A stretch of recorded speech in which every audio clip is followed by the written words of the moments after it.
Welcome students. Class 10th exercise 9.1 का एक बहुत ही इंपॉर्टेंट क्वेश्चन नंबर 15 आज हम डिस्कस करेंगे। तो सबसे पहले क्वेश्चन देखते हैं। A straight highway leads to the foot of a tower.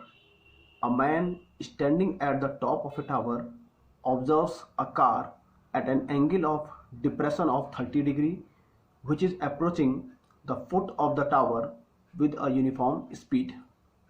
6 seconds later, the angle of depression of the car is found to be 60 degree. Find the time taken by the car to reach the foot of the tower.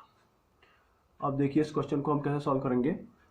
इसमें एक tower है A B जिसका top है ए।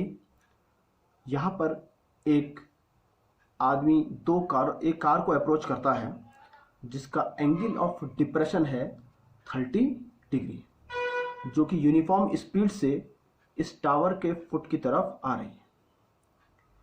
C point पर car है और वो सी से डी इस बी की तरफ आ रही है, टावर के फुट की तरफ। इस पॉइंट से देखने पर इस कार का एंगल ऑफ डिप्रेशन है 30 डिग्री और 6 सेकेंड्स लेटर 6 सेकेंड के बाद ये कार सी पॉइंट से डी पॉइंट पर पहुंच जाती है, जहां पर उसी पॉइंट से उसका जो एंगल ऑफ डिप्रेशन है वो बन जाता है 60 degree.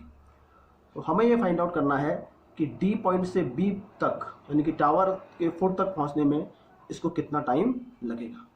Find the time taken by the car to reach the foot of the tower. D से बी तक पहुंचने में इस कार को कितना समय लगेगा ये हमें निकालना है। तो इस तरीके से इसका एक फिगर बनेगा। ए बी हमने टावर है, इसकी हाइट हमने एच मान ली। ये एंगल देखिए 60 डिग्री है तो ये भी 60 डिग्री होगा, और ये 30 है तो ये भी क्या होगा 30 डिग्री होगा, because there are pair of alternate interior angles equal होते हैं। नाउ इसमें कार की स्पीड यूनिफॉर्म है तो इसको मान लेते हैं let the speed of the car is v। Height of the tower हमने h मान लिया, और सपोज d से b तक पहुंचने में कार को जो टाइम लगता है that is t second. Now the time taken by the car from point D to point B is t second. तो ये t सेकेंड हमने मान लिया। C से D तक जाने में उसको 6 सेकेंड लगते हैं क्योंकि क्वेश्चन में दिया हुआ है 6 सेकेंड्स लेटर। तो अब आप देखिए इस क्वेश्चन को हम कैसे सॉल्व करेंगे। इस क्वेश्चन में हमें ये एंगल मालूम है लेकिन हमें कहीं पर ये डिस्टेंस नहीं मालूम, CD और DB नहीं मालूम है डिस्टेंस। तो सबसे पहले हम ये डिस्टेंस निकालेंगे, और आपको मालूम है कि डिस्टेंस का जो फॉर्मूला होता है वो होता है speed into time. Speed uniform है तो डिस्टेंस का जो फॉर्मूला है that is speed into time लग जाएगा।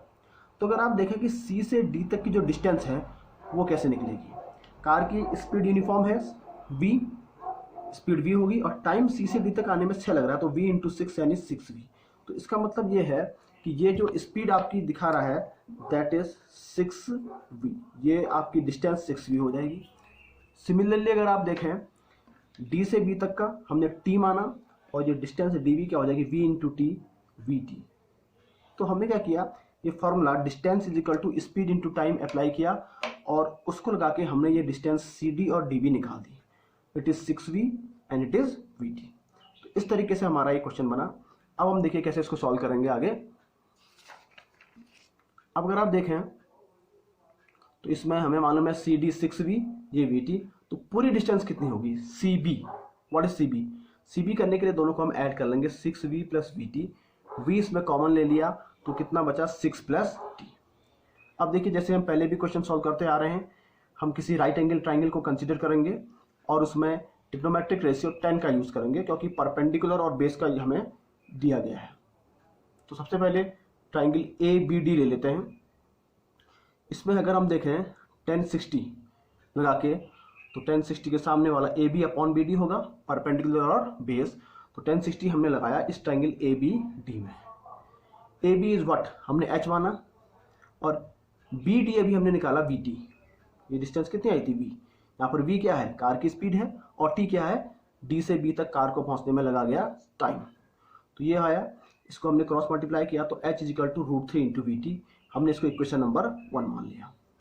तो एक राइट एंगल ट्राइंगल ABD को हमने कंसिडर किया तो इस तरीके से हमारी एक इक्वेशन बनी।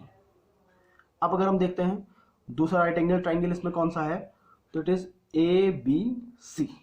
दूसरा राइट एंगल ट्राइंगल ABC है।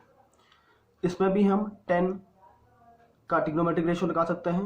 तो ABC में अगर आप देखें तो ये 30 डिग्री का एंगल है, तो we can apply tan 30 and tan 30 again इसके सामने वाला AB अपॉन BC हमने लगाया। नाउ AB अगेन H और BC हमने जो कहा था टोटल जो BC डिस्टेंस है कितना आया था V इंटू 6 प्लस टी, ये वैल्यू हमने पुट कर दी। अब देखिए हमें इसमें से केवल T से मतलब है, ना हमें H चाहिए ना V चाहिए। H और V और T यहाँ पर 3 वेरिएबल हैं, लेकिन H से हमें कोई मतलब नहीं है हाइट से, और ना ही हमें इसकी स्पीड से मतलब है, हमको बेसिक टाइम चाहिए। तो हम क्या करते हैं, पहली वाली इक्वेशन से H की वैल्यू निकाल लेते हैं √3 इंटू वी टी। इस इक्वेशन में tan 30 की वैल्यू कितना है 1/√3 और H की वैल्यू क्या आई थी √3 वी टी। तो पहले वाली इक्वेशन फ्रॉम 1 यहाँ से निकाल के यहाँ पर आप रख दीजिए। तो ये इक्वेशन क्या बन जाएगी 1/√3 equal to √3 V T upon V into 6 plus T. यहाँ अगर आप देखें इस V से V कैंसिल हो जाएगा, तो 1/√3 कितना हो गया √3t अपॉन 6 प्लस टी, ये आ गया। फिर आपने क्रॉस मल्टीप्लाई किया, ऐसे क्रॉस मल्टीप्लाई किया तो √3 into T equal to 6 plus T. √3 दो बार हो रहा है इंटू √3 का square 3t equal to 6 plus T. इसको उधर ले आइए 3t minus T equal to 6, 2t equal to 6 और डिवाइड करने पर t आ गया 3 सेकेंड।